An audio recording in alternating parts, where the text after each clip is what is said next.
Hello, hello, hello. Welcome everybody to this new episode of the Yoga for All Bodies video podcast. Today I have an amazing guest for you. Allé is a queer, fat, trans, non-binary activist, educator, and certified yoga teacher, specializing in queer, trans, non-binary yoga classes and trainings on teaching trans inclusive yoga. Space holder, disruptor, and creator of the amazing Instagram account Trans Yoga Teacher that is doing an amazing job educating yoga teachers and yoga students. Hello, Allé, how are you? Thank you so much for that awesome introduction. With all my heart for you. So, I'm so happy you're here today. Yeah. The objective of this video podcast is highlighting people that are doing the job, that are doing the work to share the message that yoga really is for everybody. So I'm honored that you're here today. So I would like to ask you, how would you describe yourself? What can you tell us about yourself? Well, I feel like the bio did a really good job. I'm originally from the DC area and I just relocated to North Carolina. So I think I'm a Yankee.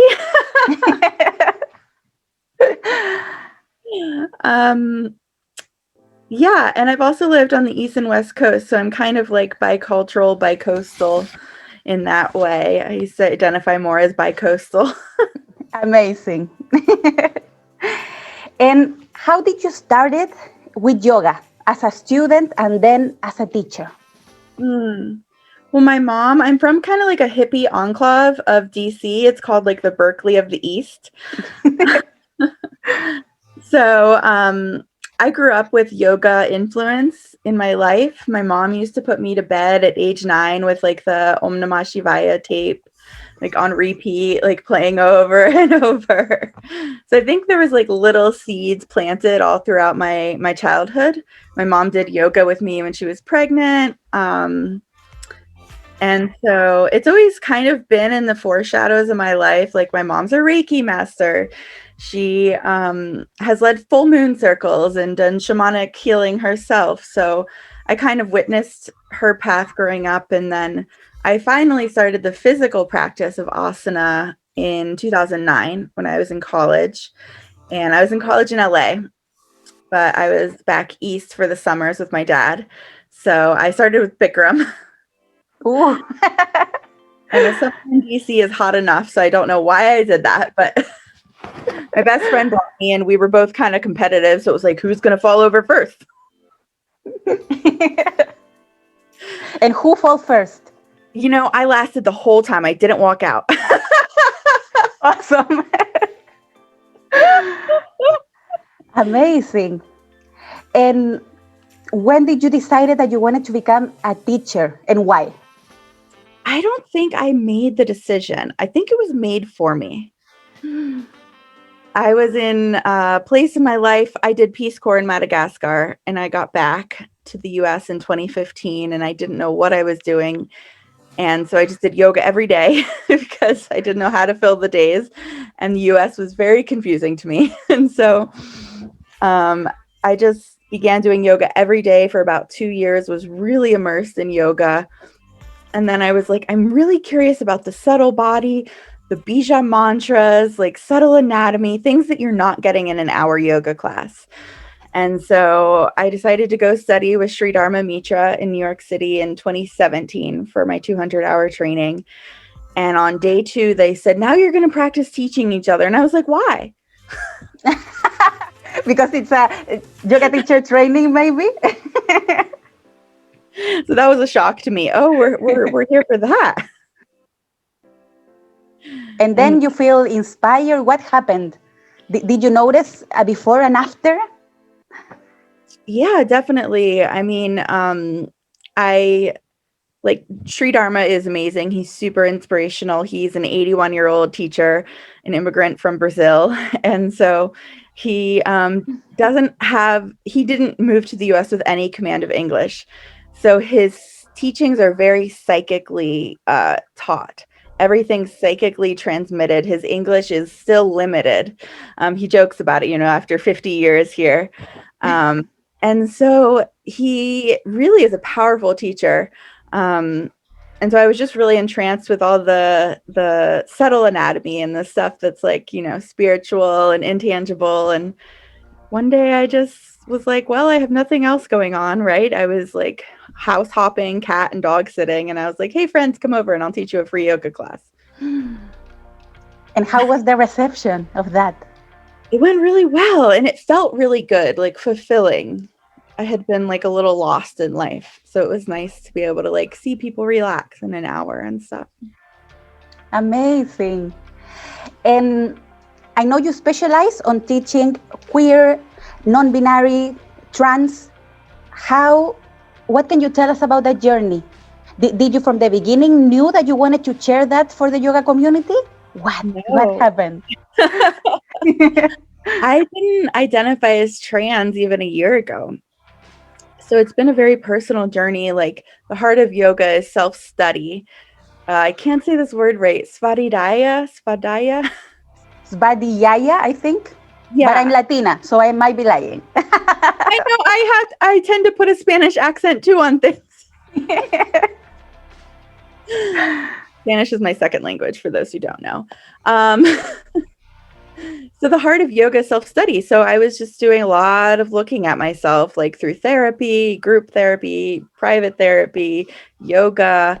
And, I eventually realized, I always knew I was queer. And I was never very girly. I never liked makeup. I never did my hair. Like, that's why I have short hair. Mm-hmm. And so, yeah, I just became to get to know myself better through yoga. And then a year ago, in some change, I inherited a queer, trans, non-binary yoga class from someone who was moving away. And I don't know if you know, like, imposter syndrome. Yes. Yeah, and I didn't think that I was queer enough or trans enough or anything enough, but I just got the class and I started teaching it and it was great. Life has mysterious ways. Yes. And when we are ready, the opportunities start appearing. Yes.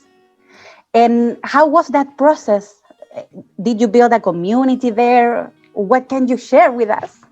Oh my God, it was so, like, I just got goosebumps thinking about it,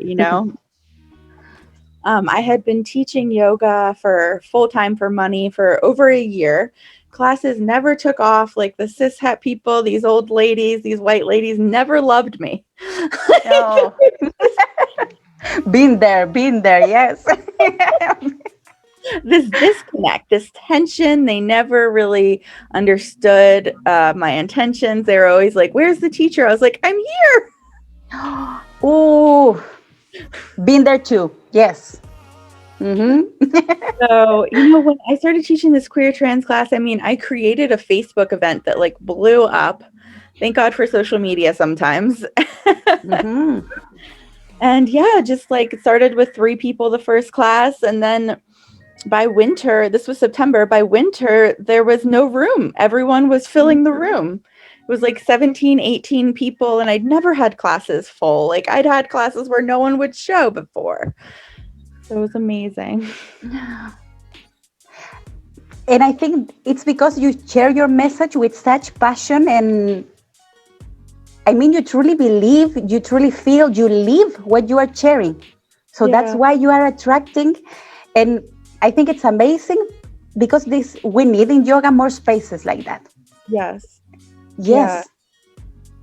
And it was really cool because we were in like a little neighborhood and we would go out to dinner afterwards, like get some pupusas and share time. Amazing.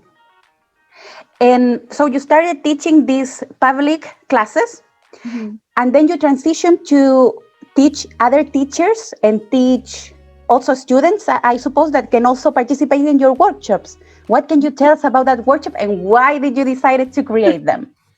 Why did I decide? We've had a lot more time in quarantine to decide things, I think. Yes. So it was August, and I'd just been commuting with this group of queer trans yoga teachers nationwide, international actually, on Zoom. And, there'd been talks of working together, of planning these different events, and it never came through. And one day I just said, I'm going to do this. And I don't know, that fire, that Agni was ignited inside of me, and I just did it. I was terrified, all the imposter syndrome, and yeah, it's just I was going to look up today. I was trying to write about it because I just announced the new dates for my next training, and I think I've Ooh, done 8 or 10 in the last 3 months. So, amazing. yeah. Yes, yes, yes. I love it. I've seen those workshops on Instagram. I'm going to take one, yes, because I have to be up to date. And it's something that I think all the yoga teachers should take and should know. Yeah. Because, I mean, every time I read that all the classes are for everybody, all levels, everybody welcome, is it true? What do you No, think about that? no. I get irritated when people use that term, even yoga's for everybody. Like, you don't mean that. Are you sure?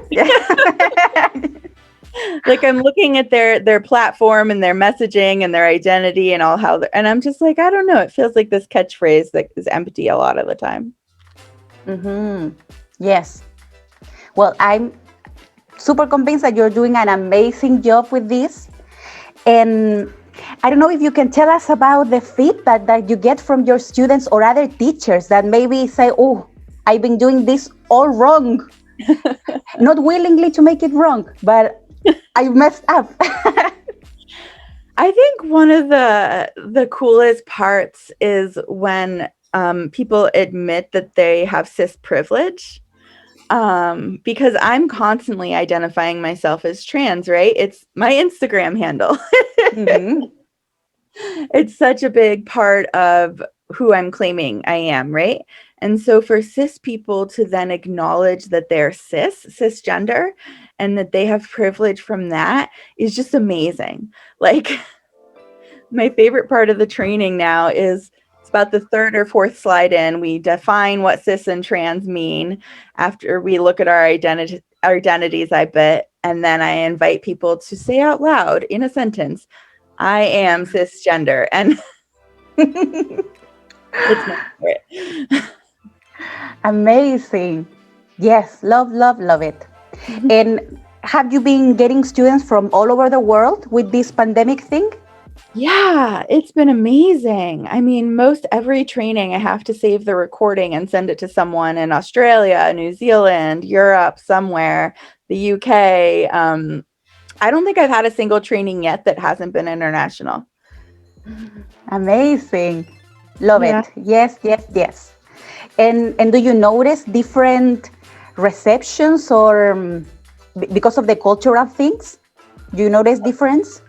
A little bit. It's harder when English is not the language spoken in the country, because a lot of what I'm talking about, like I had someone from Germany, a lot of what I'm talking about is language. Mm-hmm. So, and I had someone from Sweden who lives in Spain. So if we're talking about language, then it gets a little complicated because, English and Spanish are gendered languages, but in a lot of countries and languages, it's not. So there aren't actually gendered pronouns. And then it gets a bit confusing. I don't know all the languages. I know 4 or 5, but I know too.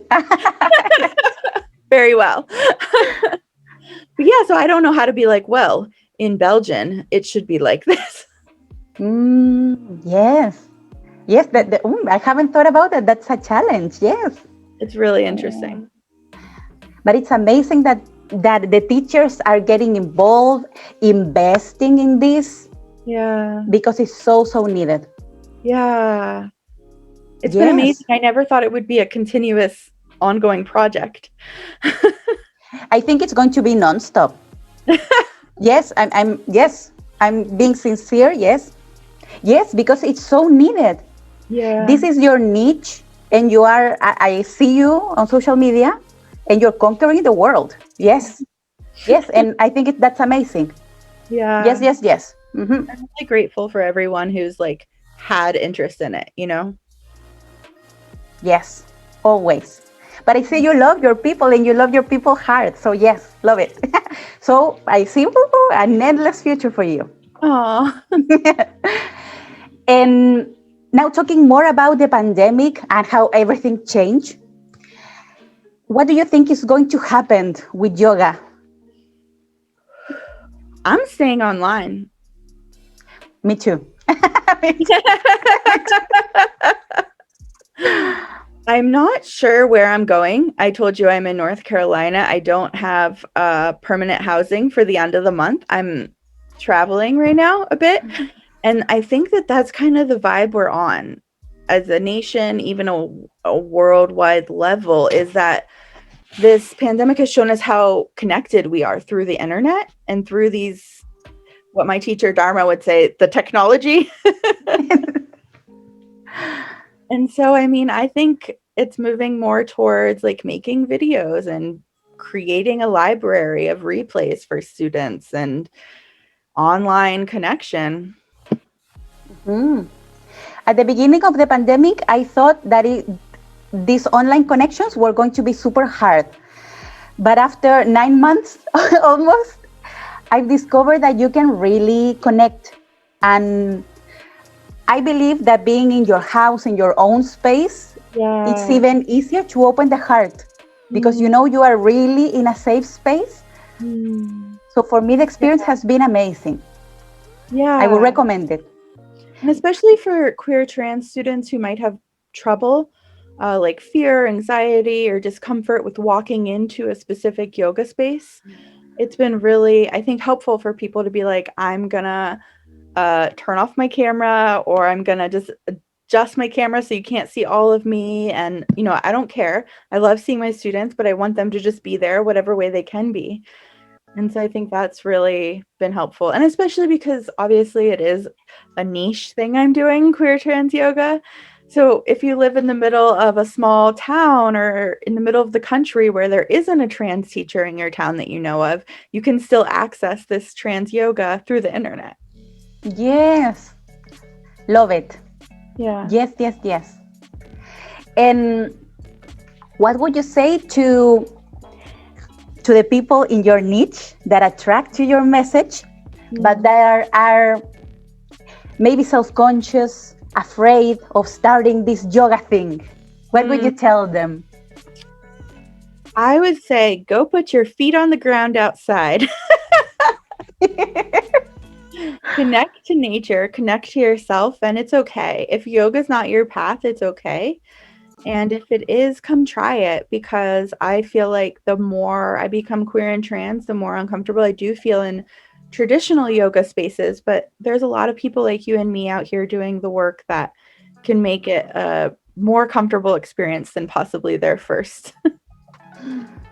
Yes, try it, try it.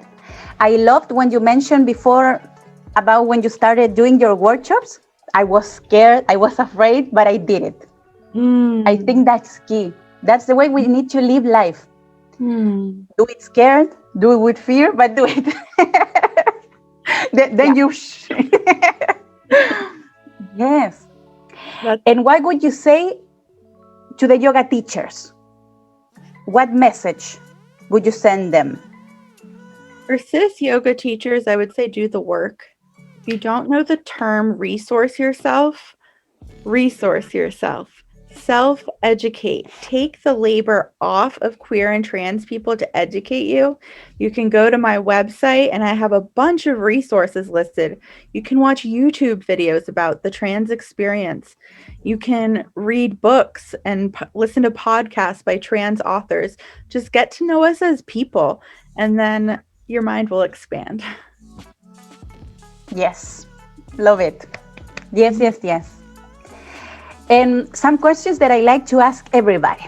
This is, my brand is Yoga for All Bodies, and my niche is yoga variations. And I love props. I have tons of props, and I use everything as a prop. So I would like to know, what is your favorite yoga prop and why? That's so funny because a year ago I didn't use props. I believe you because of your training. That happens. Yes. Yes. Yeah. And do you Uh, use now or yes. sometimes? Yes. 12 months ago about, I had top surgery. So it's a double mastectomy. It's very intense. And then in April, I had COVID. So my yoga practice has completely transformed. It's Mm-hmm. very different and much gentler and much more using props. My favorite prop, that's tough. Maybe the wall. I really like legs up the Wow. wall. Yes. Yes. Awesome Yeah. prop. Yeah. Amazing. Yes. And you mentioned now that you had top surgery. Yeah. How, what can you tell us about that process? Oh my God. And also the support that you got from your community, from your students. Yeah, that was amazing. I had top surgery, and the night before top surgery, the last thing I did was teach my queer trans yoga class. And my mom was in town. We went out for food, and my students brought me food after surgery just to keep me nourished because I couldn't cook. And a lot of community members supported me in my GoFundMe, and I think that I definitely didn't know how healing it would be for me to start teaching queer trans yoga, to just be like around my people, because the yoga world's still very cis heteronormative.